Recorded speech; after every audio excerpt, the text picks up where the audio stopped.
So I've had a ton of requests, people asking my testimony, and I've put up little snippets of it here and there, but I thought today I would share the full thing.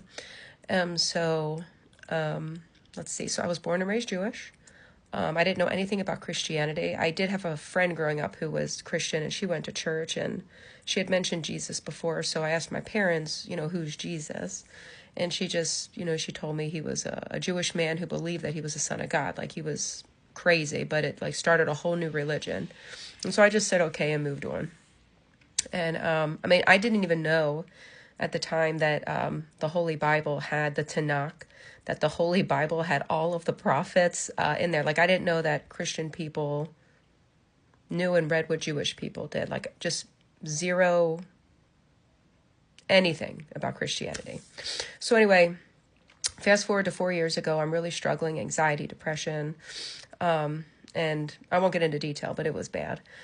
And so one day I'm sitting in my room and I have this thought, and the thought is go to church, which is a super bizarre thought to have because I'd never been to a church. I'd only been to synagogue. I was bat mitzvahed. All I know is Judaism. But anyway, I ignored it. And so anyway, a month or so goes by and I'm having this thought every day, and it's getting louder and louder. And I was starting to think, is this even my thought? Like, why would I think to do that? So anyway, long story short, the only person I know in my life that's ever even been to a church or that attends regularly is my mother-in-law. And I started thinking about her character. Now, my mother-in-law is the sweetest, kindest. She just, when you're in her presence, you just feel peaceful around her. So I thought to myself, well, I'm not doing so good mentally. What's the worst thing that could happen? So I call her up and I ask her if she goes to church, and she says yes. Why? And I said, because I'd like to go. Well, meanwhile, there's silence on the other end of the phone for like a minute. I kept saying hello, hello, and but it was she was stunned. And what's funny is she had actually been praying for me since I was with her son. So like 14 years she had been praying for me to come to Christ, but completely unbeknownst to me. So anyway, she finally, I guess, comes to, and she says that church is closed because this is like pandemic time. And so she says, we're probably not going to be open for a while, but you should definitely immediately find a place to go to and go. And not really understanding the urgency because I'm not a Christian, I said, no, I'm going to wait for yours to open. I want to go to your church. Because I guess in my head, I was like, well, if she's this nice, she probably goes to a really nice church. So anyway, about a month goes by, maybe 6 weeks. I don't know when the churches are open back up again. So I'm driving to church. I'm on my way. Sorry, I have a cold.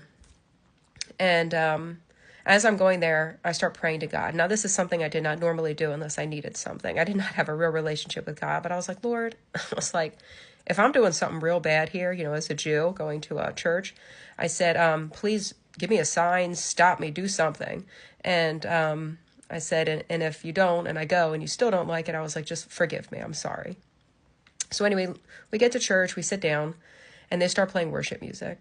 Now, I don't know what they're singing about. I don't have any clue what's going on, but I feel this feeling that I have never felt in my entire life. It was like I was being hugged, but like on the inside.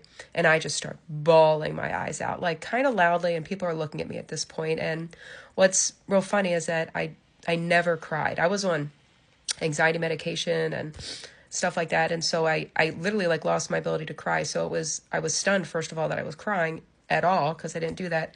And second of all, I just couldn't understand, like, it wasn't a sad cry, it was like a cry of relief. And so anyway, that finishes up, and then the pastor gets up and he's giving this sermon. And I don't know what he's talking about, at least biblically speaking, because we were in the New Testament, but after he read the scripture, he started talking, and everything he was saying was like verbatim what I had been going through. Like, we're talking detail. This wasn't like a broad thing. This was very specific. It's like he had written his sermon for me specifically. So I cried through the entire sermon as well. So long story short, we leave. We go out to breakfast. My mother-in-law says, do you think you're going to go again? And I said, yeah. I said, I don't know if what just happened was a coincidence. I was like, but I'm going to go again. So the next week I go, same thing. Crying during worship, another sermon directed literally at me. And I thought, okay, at this point, there's no way this is a coincidence. So I keep going. So week 6, I guess I'm going there, and it's baptism day. Now, I have no idea what baptism is. I don't know why people want to take a bath in front of somebody, but they were like, if anybody wants to stay for baptisms after service, you can. And me being kind of let's just be honest, ignorant. I was like, I'm staying for the show because I've never seen one. And so he moves us actually to this smaller room. It's only 4 people getting baptized. And it's like not a lot of people there, but me and my husband, and then these random people we don't know getting baptized.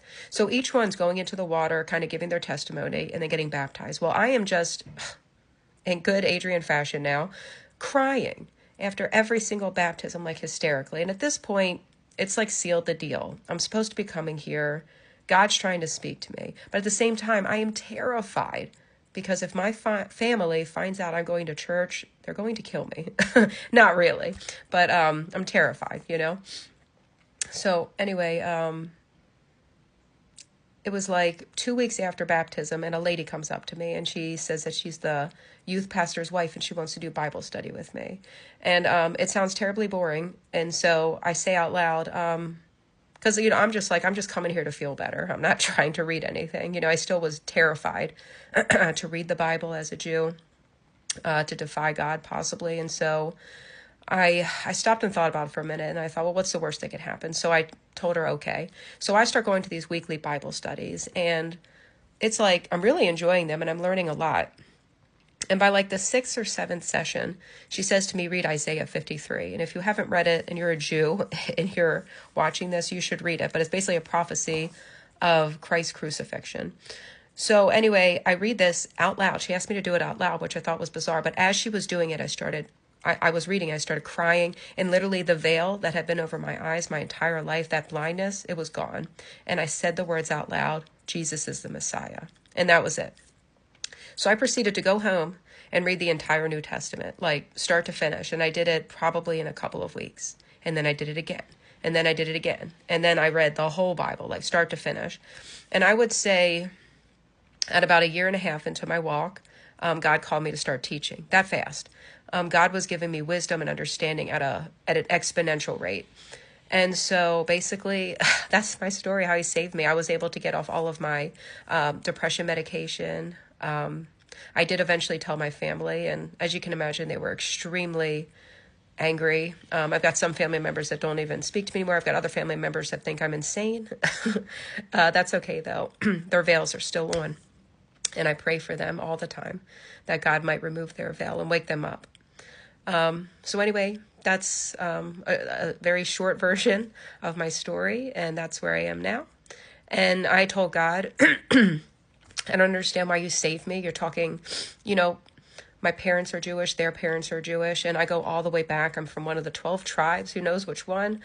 But God stopped at me, and I'm going to be grateful for that for the rest of my life. And because of that, I told God I would spend the rest of my life telling people about Jesus so that I could help to save as many people as possible.